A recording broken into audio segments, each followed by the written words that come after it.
Edinagar police have successfully apprehended 3 individuals, including 2 alleged thieves and a jewelry buyer, in connection with the theft of gold ornaments and 60,000 rupees from the residence of Jahar Nama in Kaviraj Tila on the 17th of this month.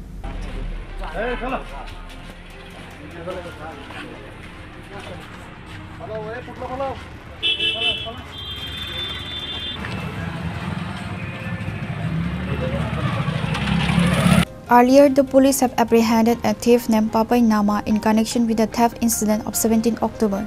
The arrests were made following a prompt investigation by the Edinagar police station.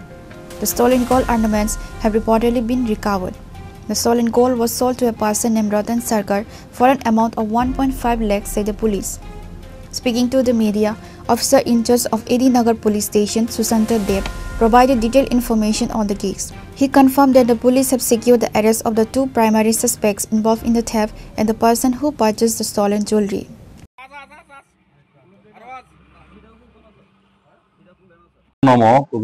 উনি আমাদের কাছে একটা অভিযোগ করেন যে গত 17 তারিখ সকালবেলা উনি ওনার পরিবার সহ ওনারা কাজের উদ্দেশ্যে বাড়ি থেকে বের হওয়ার পরে সকাল 7টা থেকে 9টার মধ্যে যে কোনোটা সময়ে বাড়ি থেকে কে বা কারা ওনার ঘর থেকে নগদ 60,000 টাকা এবং গোল্ডেন অর্নামেন্ট চুরি করে নিয়ে যায়। তো পরবর্তীতে ওনারা সন্দেহবশত একজনকে সন্দেহ করে, যার নাম পাপাই নাম, ওকে পরবর্তীতে জিজ্ঞাসাবাদ করে প্রথমে যদিও অস্বীকার করে, পরবর্তীতে ওনাদের কাছে ও স্বীকার করে যে চুরি করেছে, যদিও পরবর্তীতে বলেনি কোথায় নিয়েছে বা কি আসে হয়েছে। তখন আমরা ওকে অ্যারেস্ট করে ওকে ভালোভাবে জিজ্ঞাসাবাদ করার পর ও স্বীকার করে যে ওর সঙ্গে আরো একজন ছিল যার নাম পিন্টু দেবনাথ। ওরা দুজনে মিলে চুরি করেছে এবং টাকা এবং গোল্ডেন অর্নামেন্ট গুলি চুরি করে ওনারা রতন সরকার নামে একজন লোক বরদোয়ালি, ওনার দোকান, জুয়েলারি দোকান, ওখানে উনি এগুলি বিক্রি করেছেন কম দাম।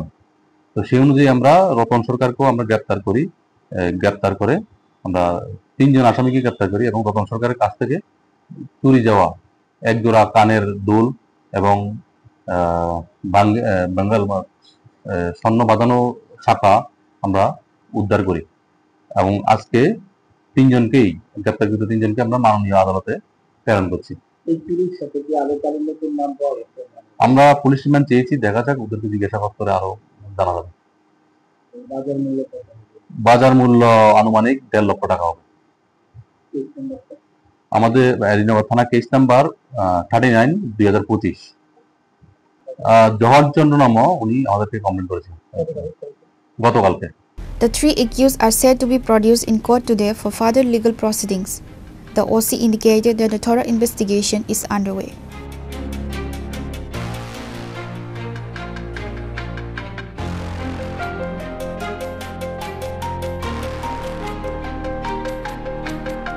Reported by Pranav from Agartala, Chinikhara.